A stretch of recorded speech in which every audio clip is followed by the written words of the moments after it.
John Wesley has a few very famous quotes, and perhaps one of the most famous is this from his journal. "I look upon all the world as my parish.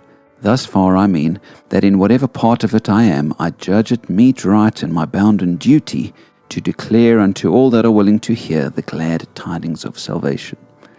Now, we've spoken this week about the importance of people in the Christian life, how we are all called not to be Lone Ranger Christians, but community people, meeting with others and serving others in Jesus' name. But let's not forget that this is not just about going to church. It's about taking church with you wherever you go. Somehow over the years, the people of God have gotten the idea of church a little wrong.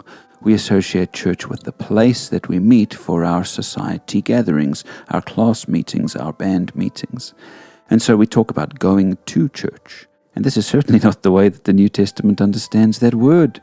Instead, we are to be the church wherever we may be. Paul in 1 Corinthians 3 verse 16 said this, "Do you not know that you are God's temple and that God's Spirit dwells in you?" We are the church. And Wesley said it so well, that all the world is his parish, his church. Wherever he goes, he sees it as his great duty to declare to all the message of salvation. Now, for Wesley, this meant something particular. In those times, the church building was seen as sacred, and Anglican preachers weren't permitted to preach outside. But Wesley, in the early days of Methodism, was being banned from Anglican churches because of his message of salvation by faith. And so eventually, he rebelled against the rule of the church, said that the world was his parish, and began preaching in fields, on street corners, and anywhere he could. Now, maybe you're a preacher and God is calling you to go and tell the world of Jesus. Not in church, but in all sorts of other places. Or maybe you're not a preacher, but God is calling you to show Jesus to the world in your actions. It always makes me shake my head when people get nervous about swearing or doing something sinful in church, as if the location makes the action more sinful. But if all the world is our church, then we should be living with a sense of the sacred presence of God everywhere.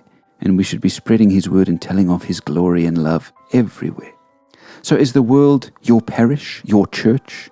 Is your home your church, your office, your car, the shops, the theatre, restaurants, sports grounds, halls? Is the whole world church to you? Don't go to church this weekend. Gather with your society, yes, and then be the church wherever you find yourself. And like Wesley, consider the whole world to be your church. May God use you richly to spread His love and grace wherever you find yourself.